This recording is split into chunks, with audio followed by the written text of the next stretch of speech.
What's up, you winners? Warren here, back at it with the list of the best pro wrestling matches of April 2025. Now, before we go on, how about we talk about that March video for a second, huh? Yeah, it was a long one. March got out of hand. Bunch of great matches, sure, but that video turned out to be almost a full-length documentary. And let me tell you, between you and I, just you and I, Mike the editor was not happy. He sent me a voice message about this. Here, I've got it right here. Let's listen to it. Let me play it for you. The video lasts twice the time the previous one did. What are you doing, you stupid mother... All right. We'll stop that one there. Yeah, he's really mad, and he definitely doesn't sound like me. So this time, I'm trimming the fat. Still lots of great wrestling, still lots of nerdy opinions, but with just a little more self-control. So, quick refresher on how this works, okay? I watch way too much wrestling. I slap my dopey star ratings on matches, and if something hits 4 stars, it makes the list. If it hits 4.5 stars or better,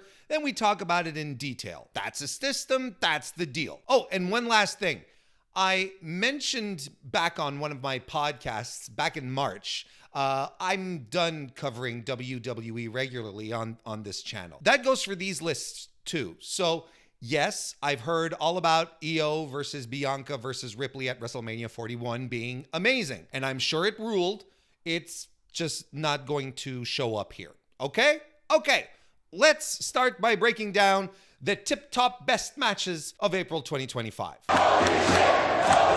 In a career versus career match, Saya Kamitani retained the World of Stardom Championship and effectively retired Tom Nakano again. Yes, this was a rematch from their previous Tom Nakano retirement stipulation match from March. And for me, this surpassed that match. Nakano entered like some tragic final boss, all elegance and quiet determination. But Kamitani, she looked like she owns pro wrestling now. It's incredible. If you showed this entrance to someone who never watched pro wrestling ever, they'd think she's the biggest star in all of pro wrestling. The gear, the flag, the flames, the presence.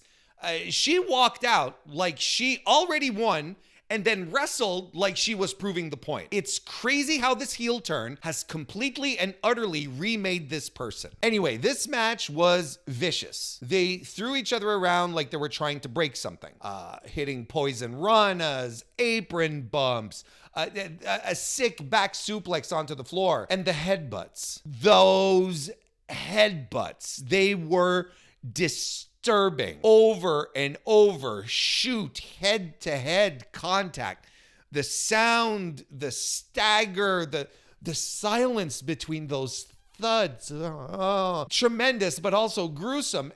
And that finish, that was awesome. Tom's done, right? But she refuses to go. So she keeps kicking out. Not because she's got counters or answers, she doesn't, but because she can't let it end yet. Saya feels this and knows that she, as the future, has to take out the past, much to her dismay because they do have an intertwined history. Kamitani drops the Star Crusher and could have won right there, but she breaks up her own pin. No, you see, this has to be a definitive win. She's not just winning on top of that, she's closing a book. The future has to make sure the past stays buried. So Saya pulls out Tom's own Twilight Dream suplex to put an end to her. Even the ref looks heartbroken, counting the pinfall. He pauses between the 2 and 3 count, like he doesn't want to do it, like he's silently hoping Tom digs deep and finds a miracle, but there isn't one. 3 comes anyway and concludes this extraordinary match. Then comes the post-match, quiet and, dare I say, cinematic. They're both spent, collapsed, talking to each other in ways I don't understand, but I get the gist of it. Saya then helps Tom up the ramp, and feathers start falling from the rafters, like actual feathers. And they reach the top of the ramp, and they sort of crumble into each other, right? They're exhausted, physically, mentally, emotionally. There's no celebration, just exhaustion. Tom then points at something in the distance The lights go out and it all just ends. Theatrics? Yes, but earned ones. No goofy crap mid-match. No forced callbacks. Just a brutal fight and then the regret and the respect that follows. That was so good, I gave myself shivers. 4 3/4 stars. Phenomenal match. Will Ospreay defeated Konosuke Takeshita in the Owen Hart Foundation tournament semifinals on the April 16 edition of AEW Dynamite. And look, you already know what I'm gonna say. This was one of the greatest TV matches of all time. It started slow, deliberate, grappling, mat work, real tension, and they weren't rushing to dump each other on their heads. They were taking their time, letting it breathe. And once you saw that, you knew they were going for something special. And man, did they ever deliver. It built beautifully. First the wrestling, then the strikes, then the flying, then it became just two guys trying to destroy each other. Wild exchanges, huge lariats, slugfests, kickouts at one. In the middle of it all, Ospreay started hitting Takeshita's own moves. The bastard driver, the wheelbarrow German. And Takeshita fired back with a hidden blade of his own. And as they hit the final stretch, you could feel how exhausted they were. A couple of spots even came off a little sloppy, but instead of hurting the match, it kind of made it better. It sold just how far these two were digging, how much they were pouring into the match. And I got to talk about this sequence, okay? They're fighting on the top rope. Takeshita throttles Ospreay off with a lariat that sends him flying, but Ospreay lands on his feet, nails a hidden blade, and Takeshita still kicks out. Ospreay hits a Styles Clash, again, kick out by Takeshita. Takeshita then blasts him with a knee. Ospreay kicks out. Finally, it's a Stormbreaker that puts Takeshita away. I still preferred their Revolution 2024 match, but listen, we're splitting hairs here. The fact that a match like this was just available on a Wednesday night, you know? Maybe it wasn't a coincidence either. Yeah, I mean, after all, it happened on the same night Dynamite officially surpassed WCW Nitro in longevity, so it would seem AEW celebrated that milestone by dropping one of the best matches you'll ever see on free TV. I know you pay for cable, okay? Bear with me here. 4 3/4 stars, which is what you expect from two of the greatest out there today, quite frankly. Hiroki Goto successfully retained the IWGP World Heavyweight title against David Finlay at New Japan Pro Wrestling Sakura Genesis. And I thought this was terrific. A super physical fight, nothing fancy, just two guys beating the hell out of each other, trying to outpower the other, and it absolutely ruled. This was classic Goto, fired up, ready for a fight. Early on, they're striking hard. They're setting up tables on the floor, Chekhov's gun type of stuff. And Finlay hits a huge lariat to turn the tide. From there, he's tossing Goto around, looking like a beast in the process. Like I've been saying for months, Finlay has figured it out. He knows exactly who he is now. A strong, mean bully who just wants to hurt people and mock their kids, apparently, since he was going after Goto's children at ringside again. Eventually, the tables come into play when Goto hits a Death Valley driver off the apron, in a wild spot. Finlay goes for overkill, but Goto counters into a Shoutin' Kai to a huge pop. The Japanese crowds, they love that move. Honestly, I don't know why he ever moved away from it. Goto finally seals the deal with a GTW and a couple of GTRs and retains his title. Now, let's talk about the decision. While creatively giving Finlay the win might have been the more interesting, unpredictable move, business has clearly been good with Goto on top. Plus, crowd reactions have been strong. So if he's drawing, there's absolutely no reason to take the belt off of him. It's the right call to stay on course. 4.5 stars, and the revolution continues. A man who has become a regular on these lists, Konosuke Takeshita, defeated Hiroshi Tanahashi in Tanahashi's last match on US soil at Windy City Riot on April 11. This ended up being Tanahashi's best match of his retirement year so far. He wasn't the high-flying ace of old, of course, but he still brought everything he had. He worked smart, focused on Takeshita's knees, picked his spots, and every once in a while, he'd hit a move with just enough snap to remind you he's truly one of the greatest to ever do it. Takeshita was the perfect opponent. He pushed the pace, he kept the match intense, but never made Tanahashi look washed, even if he spent most of the match beating the tar out of him. Instead, it felt like a real fight. the veteran digging deep, the younger star showing respect but not backing off. There's powerful strikes, there's bastard drivers, and Tana is eating it all. The final sequence was fantastic. Takeshita just started pummeling Tanahashi with knees, one after the other, and every time Tanahashi kept getting back up, you could see the conflict in Takeshita's face. But there was no over-the-top, I'm sorry, I love you melodrama here. No speeches, no hand-wringing, just grit. Takeshita knew what he had to do, and Tanahashi forced him to do it. So after 5 brutal knee strikes, Takeshita finally hit a Harashima-style double knee to the face, which was a little nod to Tanahashi's old issues with DDT wrestling, and the burning fire to finish it all off. It was emotional, it was physical, it was everything you'd want from Tanahashi's last US match. 4.5 stars. You couldn't have asked for a better match for Tana. You couldn't have asked for a better US send-off for the Ace, basically. Shuri defeated Mayu Iwatani to become the new IWGP Women's Champion in what was, incredibly, Mayu's final match in Stardom. And nobody knew that it would be. So it's kind of surreal to be saying that out loud. After everything she's meant to the promotion, she goes out not with a tribute match, not with a parade of flowers, but with a hard-hitting, full-tilt fight against one of the most legit